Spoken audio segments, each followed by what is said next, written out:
जय जगन्नाथ भक्ति पसरार पवित्र गण को आपण मानक स्वागत। आमे आज हरिवंश पाठर 10म दिवस रे उपस्थित पंडित मानक ग्रहण रे एक सुंदर सुंदर प्रश्न नहीं आपण मानक आसु।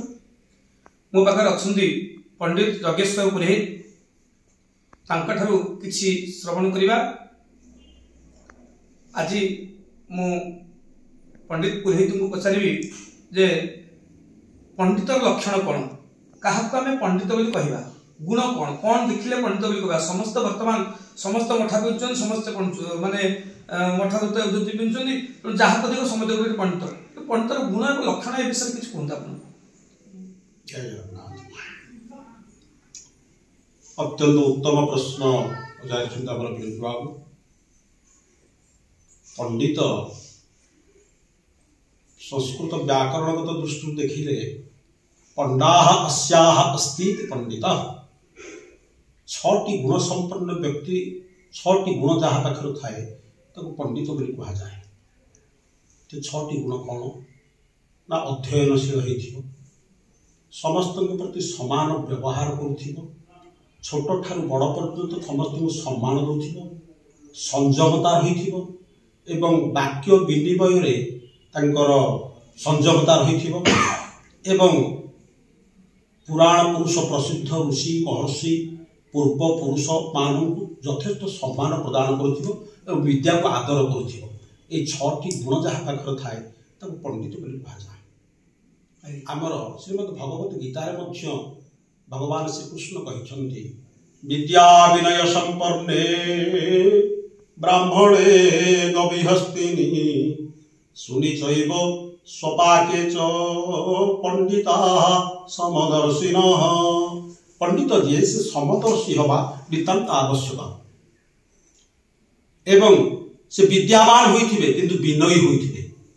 विद्या ददाति विनयम, जे विद्यावान प्रकृत से विनयी हवा निहाती आवश्यक एवं विनय मध्य स्वतः होई जानति। से जेहेति नम्रन्ति फलिनो वृक्षाः नम्रन्ति कुलीनो जनाः, सेमति विद्यावान व्यक्ति सर्वदा विनयी होइथाय एवं समस्तंक पाखरे पशु ठारू कीट पतंग समस्तंक पाखरे से ब्रह्म स्वरूप को साक्षात करे, ब्रह्म को अनुभव करिथाय। तेणु ताकू पंडित कहा जाए। खाली मठा पाट पिंधि चंदन मारी बुलिले केही का पंडित हो जाते ना। सिथिपाई आमर राजा भर्तृहरि नीति शतक एक प्रमाण कर पंडित किए से पंडित क्या कहा जाए। गर्भं नोदपहते न निंदति परं नोभासते निष्ठुरं।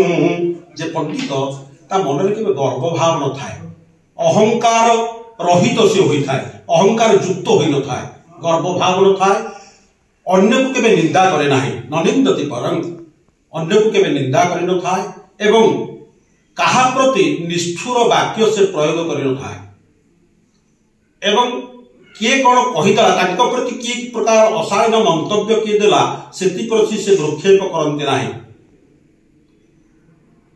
प्रकृतम के नचिद पितुष सहते, ताकू से सही जानती। किए कौन मंतव्य देला, किए कौन निंदा कला सेति प्रति से ध्यान न दे ताकू सब सही जानती। हिंसांच नालंभते, ता प्रति से हिंसा भाव को अवलंबन करती नाही। ज्ञात्वा शास्त्र अनेक अर्थ सहितम संतिष्ठते मुकवत। अनेक शास्त्रों पर तांकर दक्षता थिले मध्य से मुक सदृश रुहंती, से सफरी फरफरायते, से सफरीगत हुंती नाही, फड़फड़ हुंती नाही। मुकवत अत्यंत मौन भाव से रहंती। दोषार छादयते, अन्य मानकर दोष को से आच्छादन करंती एवं गुणान्वित नुते तांको भितरे जहाँ सद्गुण सब थाए ताहा से समाज पाई वितरण करंती। पांडित्य मेते गुणाः, यह होची पंडित मानकर लक्षण। एई तक गुण जहाँ पाखर थाए ताको पंडित बोली आमे स्वीकार करिबा। केवल आमर चाणक्य कहिसंती, चाणक्य जो प्रकार कहिसंती लंब साट पदाव्रत तावत् शोभते मूर्ख जावत् किंचि न भासते। से प्रकार रूप यौवन संपन्न विशाल कुल संभव, खाली रूप यौवन एवं वस्त्र परिपाटी चंदन वेशभूषा को लेकिन केबे पंडित होई पारे नाही। पंडित हवा कहले यही सब गुण ता पाखरे थिबा रहिथिबा दरकार एवं ए गुण जहा पाखरे थाए से निश्चित भाव में पंडित बोली प्रकाशित हुए एवं पंडित भाव में सम्मानित मध्य संसार में हुए।